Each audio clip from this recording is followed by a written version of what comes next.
What's going on, fam? It's Brother Coasty at IALLG.com.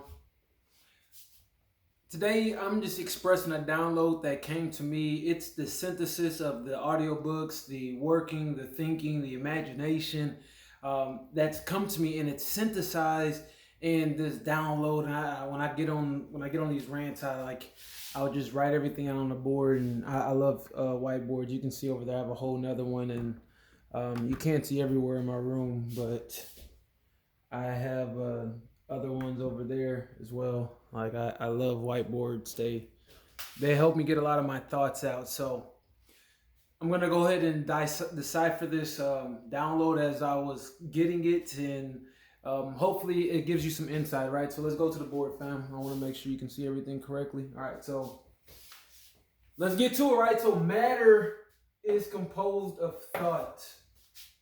Matter is composed of thought, and for anything to be manifested, which is to be materialized, matter, it must first be thought of. Okay? This is the first and only prerequisite. So let's dive in this for a second, family. Everything starts in your mind. Everything. That's like law number one. You're a hermeticist. Law number one, all is mind. For anything to become tangible, it has to first be a thought, right? It has to first be a thought. That is key, family. That is you drawing the ethers into a concentrated spot, and you birth an image. And from that image is a blueprint, which is basically makes a holographic blueprint for matter to come together and assimilate into this 3D reality, this 3D form. Everything starts as a thought, which is just concentrated ether source, right? That's all it is. It's just concentrated ether source, right? So just imagine this for a second, family. Remember when you were a child and you would run around and you would imagine things, right, that weren't really there, but to you they were very much there, right? If you played the floor is lava as a child, you're like, oh my gosh, like you get with it, right? Whatever you were afraid of, it was real to you, and you responded as if that was the case. You're doing the exact same thing with your life right now. You say you don't have enough money and you act as if, and guess what? Your reality reflects that. You say that you have abundance, you act as if, and your reality reflects that because it's in the mind. Your mind has focused on a particular image, right? Or think about it for a second, family. Think about it. We literally see the world through images in our head, right? Or feelings. And these feelings are just concentrated ether source at a particular vibration or a resonance, which produces an image, right? Or replays images that we've seen in our lives. So your job is to learn how to visualize, right? It is making your own images based on your imagination, right? So this is my own rendition of it. Look, family, you make your own glossary. F a dictionary. Like, dictionary is good when you're communicating with people and you're trying to bridge that gap, but eventually you have to be able to articulate the world in the way that you see it. And to a degree, words are very limited because they can't always accurately express the way that you see a concept or the way a concept is expressed. Right, so we use the word tree, and a tree is nothing more than a symbol for that which we identify as a tree. But you may see that tree in a plethora of different ways, and there's not words that actually accurately describe it. Right, so we usually use words to evoke feelings, and feelings convey what we feel or what we're experiencing, more or less. Right, so I want you to recognize that. Make your own glossary so you can learn how to convey your feelings of your experience to other people more effectively, right? So that's why it's always, don't pay so much. I don't pay too much attention to exactly what people say. It's more of how they say it, the body language, because you can start picking up on the very subtle energies, and these subtle energies is really how we communicate. It's the difference between me saying, hey everybody, and hey everybody, hey everybody, hey everybody. These are all different, the same words, they're conveying different messages, right? So I just want to throw that in there. Make your own glossary, and you can really, life is fun. You don't have to be conventional. So when I say imagination is your power source, imagination is your power source, I'm going to break down how I see the word imagination and what it's really conveying to me. So you might not be able to see this, oh well, if you can.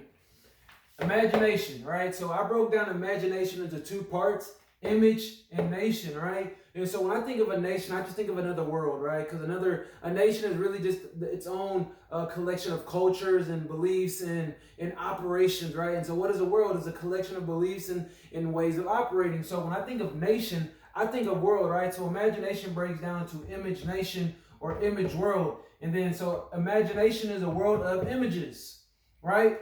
And so then I look at this keyword image, right? And so when I see image, I see I mage, right? So I the mage. And so when I think of mage, really I think of a magician.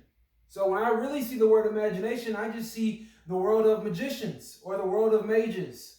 That's all imagination is to me. It's the world of mages. That's you tapping in to your magician within you. And what does a magician do? A magician performs magic, right? What is magic? It is basically performing miracles in real time. What is a miracle? It's something that cannot always be explained. That's all a miracle is. Something that really can't be explained, but can be experienced. And when you think of it in that way, every time you manifest something, every time you think about something, you pray really, really hard, or you think really hard, or you visualize something, and it comes to you, you say, oh my gosh, it's a miracle. Why was it a miracle? It's because you can't explain it, right? The only reason you can't explain it is because you don't know it. So sometimes when I think of magic, magic is a form of a miracle, but sometimes magic is just harnessing your power of working within the ethers. Okay?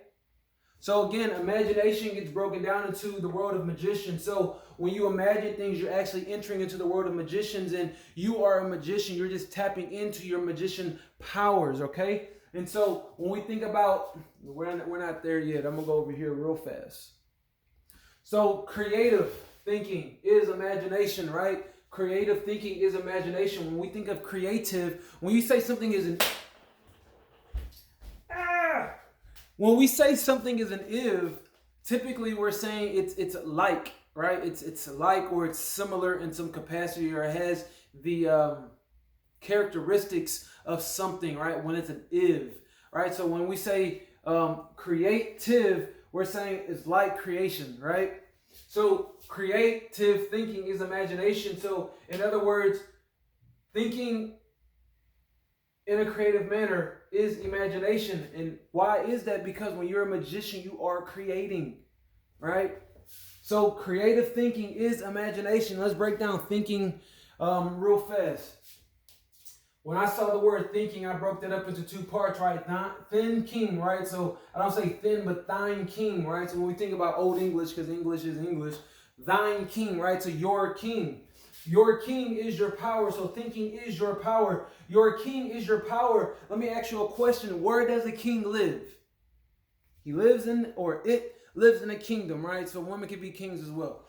But thine king, where does the king live? Within his kingdom, right? So when we see the word kingdom, we break that down into kingdom.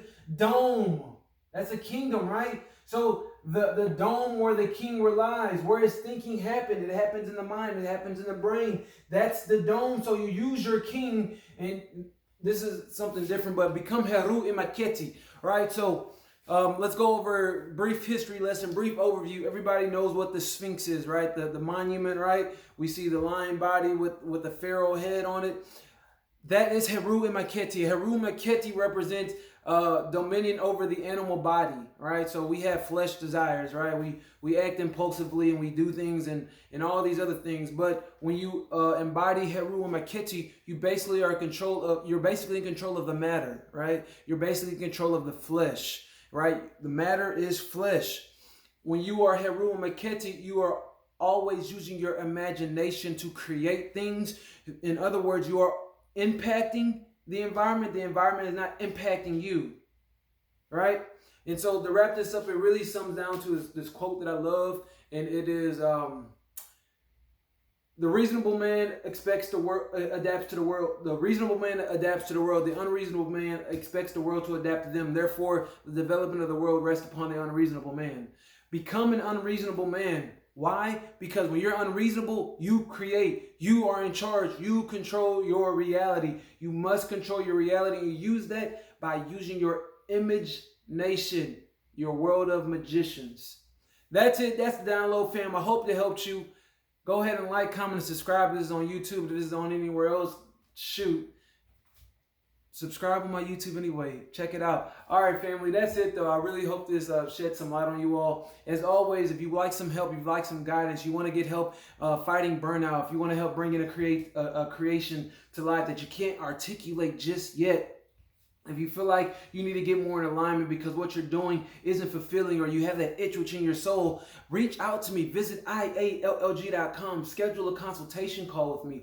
It's free $99. All it costs is some of your time and some of your energy. All right, that's all it takes. It's a like exchange. If you're a book reader, you're a book lover, I have a professional book club. We are starting on the 6th. We're starting on Wednesday. It's going to be phenomenal. It's going to be great. You're going to get a lot of bonuses and values. I just can't harp that enough. If that's interesting to you, go to books.iallg.com. You can also just go to iallg.com. It will be there. That's it, family. Thanks for tuning in. I love you all. Peace. Nope, the button's not working again.